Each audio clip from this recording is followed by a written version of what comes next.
네, 이번 코너는 금요일마다 가상자산 시장을 파헤쳐보는 크립토온입니다. 가상화폐 가격이 이달 들어 힘을 못 쓰고 있습니다.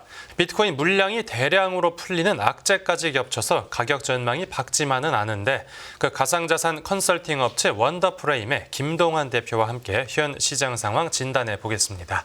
대표님 안녕하십니까? 네, 안녕하십니까? 네, 이번 달 들어서 비트코인 시세가 해외 거래소 기준으로 보면 7만 달러를 깨고 계속 내려가고 있는데요. 네. 전반적으로 가상화폐 가격들이 좀 심상치 않은 모습입니다. 이제 6월 초에 7만 1,000달러가 깨졌고요. 네. 그 이후로는 사실 계속 좀 내리막을 하고 있고 며칠 네. 전에는 사실 6만 달러도 깨고 밑으로 내려갔었던 지금 상황인데요. 예. 크게 보면 이제 하락에 세 가지 정도의 이유가 있습니다. 그래서 네네. 첫 번째로는 비트코인 가격이 1분기에는 한 68% 정도 상승을 했어요. 네. 그래서 굉장히 아웃퍼폼을 한 좋은 자산이었는데 2분기는 이제 오늘자 기준으로 해서 한 13% 정도 하락을 했습니다. 근데 이 2분기에 다른 자산들, 뭐 금이라든지 채권이라든지 뭐 많은 분들 투자하시는 AI 주식이라든지 뭐 엔비디아라든지 이런 네. 것들이 굉장히 치고 올라갔잖아요. 네. 그러니까 이제 상대적으로 보기에 투자자들 입장에서는 잘 못 가네라는 생각을 하고 있는 것 같아요. 네. 그래서 이제 시간이 지날수록 2분기가 지나가면 지나갈수록 좀 동력이 떨어지는 모습이 있었고요. 네. 또 하나는 2분기, 그러니까 1분기에 막바진 이제 3월달에 전고점을 갱신을 했었습니다. 비트코인이. 예. 그리고 3개월 동안 한 4차례 정도 전고점을 다시 한번 돌파하는 시도를 했었는데 다 못 올라갔어요. 그래서 이제 여기에서 상실된 동력이 또 가격 하락에 반영이 된 것 같고요. 네. 마지막으로는 최근에 그 이제 망한 뭐 기업이나 망한 암호화폐 거래소나 이런 것들이 생기면 이제 대규모의 이제 자금이 묶이게 되거든요. 그래서 이제 파산 신청을 하게 되면 네. 파산 절차를 밟아서 남은 이제 자산을 다시 고객들한테 되돌려주는 이 절차를 밟게 되는데 네. 최근에 이 상환 절차가 진행되는 거래소 2개가 있었습니다. 네네. 하나는 이제 제민이라는 곳에서 팔았던 제미니 언이라는 상품이 한 대략 21억 달러 정도의 암호화폐가 상환이 됐고요. 그리고 이제 7월 초에는 한 90억 달러 정도 되는 수준의 비트코인이 마운틴 곡스라고 하는 굉장히 이제 유명하고 오래된 거래소예요. 그래서 파산은 2014년에 했는데 한 10년 만에 물량이 이제 다시 채권자들한테 돌아오게 됩니다. 네네. 근데 그 사이에 비트코인 가격이 엄청 올랐잖아요. 그렇죠. 그래서 이제 이 사람들은 받으면 팔 가능성이 높다는 것이죠. 그래서 이제 이런 부분들이 복합적으로 매도 압력으로 또 작용을 할 수 있으니까 시장에서 조금 이제 비트코인이 약세를 보이고 있는 상황입니다. 네, 그러니까 정리하자면 그동안 너무 많이 오르기도 했고 네. 뭐 지금 특별한 이벤트도 없고 네. 또 가상화폐 관련 금융사고도 있었다 이런 말씀이군요. 그런데 미국 주식시장에서 나스닥 지수가 역대 최고가를 계속해서 경신을 하고 있고 이제 올해 상반기에만 지수가 20% 넘게 올랐는데요. 네. 이 비트코인이 1분기까지는 그래도 좀 나스닥하고 상관관계가 조금 있었는데 이 최근 들어서는 나스닥하고 좀 별개로 움직이는 그러니까 좀 디커플링이 나타나는 것 같기도 합니다. 지금 사실 이제 크립토 투자를 그동안 하셨던 분들은 이번 상승을 아마 더 좀 그렇게 느끼고 계실 텐데요. 그동안의 크립토 시장의 상승은 완전히 개인 투자자들, 그러니까 주식 투자자들이랑 또 좀 다른 결에 있는 분들이 돈을 넣어서 많이 들어오면 가격이 올라가는 그런 구조였고, 네. 2024년에 이제 주도했던 상승은 사실은 미국 시장에 상장됐던 비트코인 현물 ETF가 주도를 했잖아요. 예. 근데 이 ETF 투자자들은 사실 그 주식 투자자들이랑 모수가 똑같거든요. 그러니까 이 사람들에게 비트코인이란 그저 하나의 대체 자산일 뿐 어떤 애정이 없어요. 그래서 아까도 말씀드렸다시피 1분기에는 굉장히 아웃퍼폼 했지만 2분기에 좀 비실비실하니까 네. 이제 갈아타고 옮겨 타고 그러다 보니까 나스닥은 가는데 비트코인은 못 가고 이런 이제 상황들이 벌어지고 있는 게 아닌가 싶습니다. 네, 그렇군요. 또 앞에서 그 금융 사고 얘기하시면서 마운트 곡스를 이제 언급해 주셨는데 지금 10년간 묶여있던 그 비트코인이 대체 얼마나 쏟아지게 되는 겁니까? 그 사실 아까 제가 90억 달러라고 얘기했는데 이거는 장부상으로 되어 있는 총 상환 규모가 90억 달러고요. 예. 비트코인 개수로 하면 14만 2천 개 정도 됩니다. 네. 근데 최근에 이제 업계 전문가들이 또 아주 디테일하게 분석을 했어요. 네. 그래서 뭐 이게 조기 상환이 되면 얼마를 컷하고 주고 뭐 이런 조건들이 몇 가지가 있어요.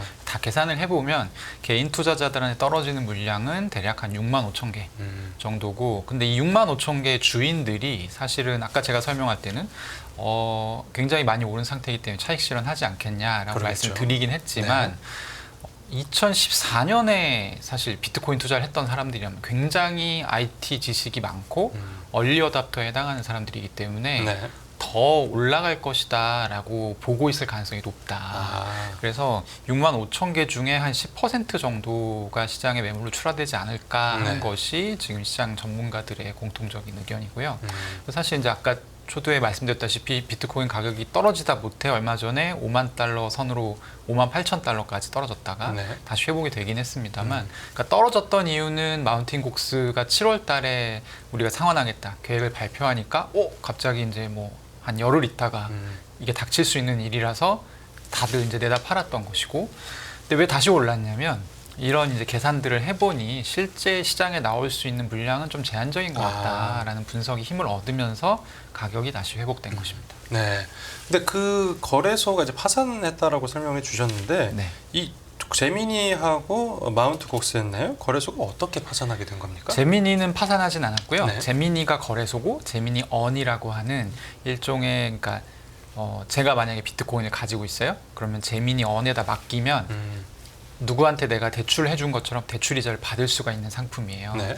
이 상품을 제네시스 트레이딩이라고 하는 그 전문 자산 운용사랑 같이 운영을 했었는데 네. 이 제네시스 트레이딩이 테라 사태 때 파산을 했습니다. 같이요. 네, 그러면서 돈이 묶였어요.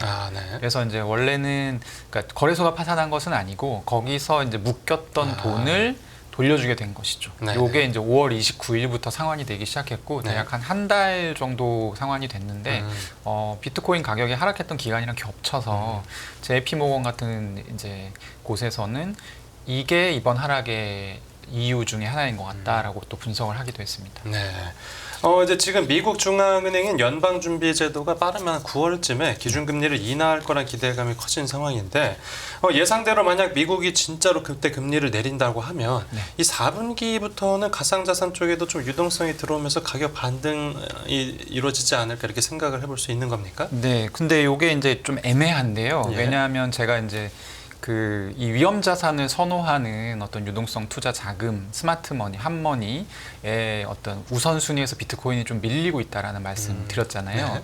요거를 좀 단적으로 나타내는 상황이 뭐였냐면 최근에 이 가격이 지수나 뭐 위험자산 가격들이 그 물가 지표나 고용 지표에 굉장히 민감하게 움직이지 않습니까? 근데 6월 달에 이제 PPI 지수가 나왔을 때 사실 S&P나 뭐 나스닥이나 다 좋았는데 비트코인 가격이 그날 한 2% 정도 떨어졌어요. 그래서 저는 이제 시장을 계속 보고 있으니까 네. 이게 사실 매크로 지표를 못 쫓아가는 거의 첫 번째 사례였고, 그래서 이번에도 금리 인하가 굉장히 유력해지는 상황이 되더라도 혹시라도 이제 못 따라갈 수 있다, 비트코인이.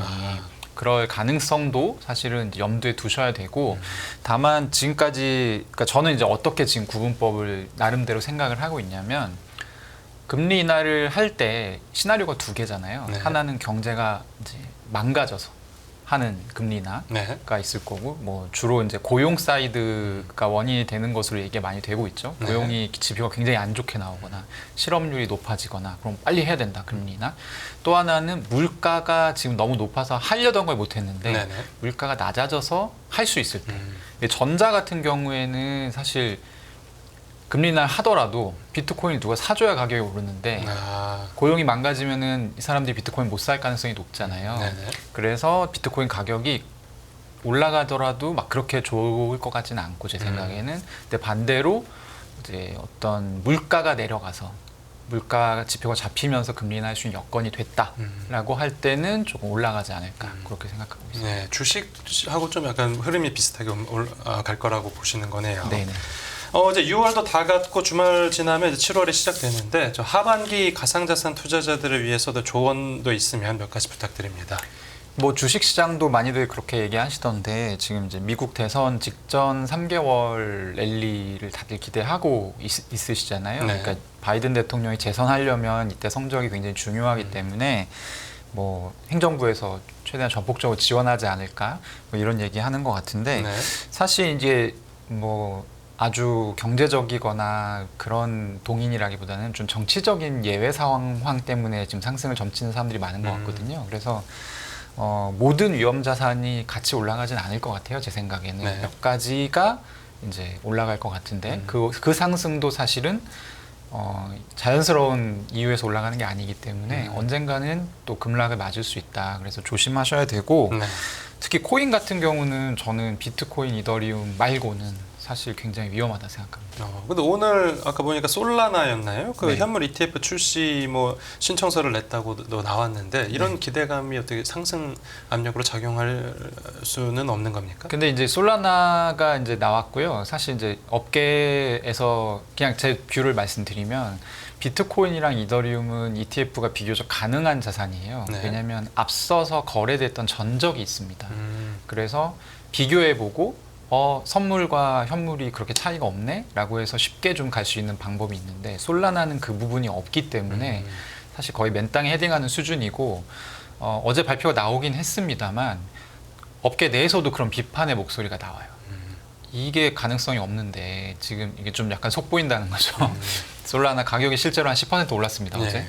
네, 그래서 그런 부분들이 있고요. 이제 솔라나 가격이 올라갈 가능성이 높습니다. 사실 제가 생각할 때는. 네. 근데 제가 지금 여기 이제 질문 주시기에 투자자들한테 조언하고 싶은 거라고 말씀하셔서 가격이 올라갈 가능성은 높지만 거꾸로 잘못 이제 타이밍 잡게 되면 손해 볼 가능성은 높고 그래서 저는 비트코인, 이더리움 정도가 간다고 하면 좀 확실한 카드다. 이렇게 말씀드리고 싶습니다. 네, 알겠습니다. 네, 오늘 크립토는 원더프레임의 김동환 대표와 함께했습니다. 오늘 말씀 잘 들었습니다. 진정한 기업 투자의 비밀은 변하지 않는 가치를 보는 것. 당신이 선택할 기업. 이제보다 분명히 보이실 겁니다. 실패하지 않는 기업 투자의 조건 7가지. 여기서 확인하세요.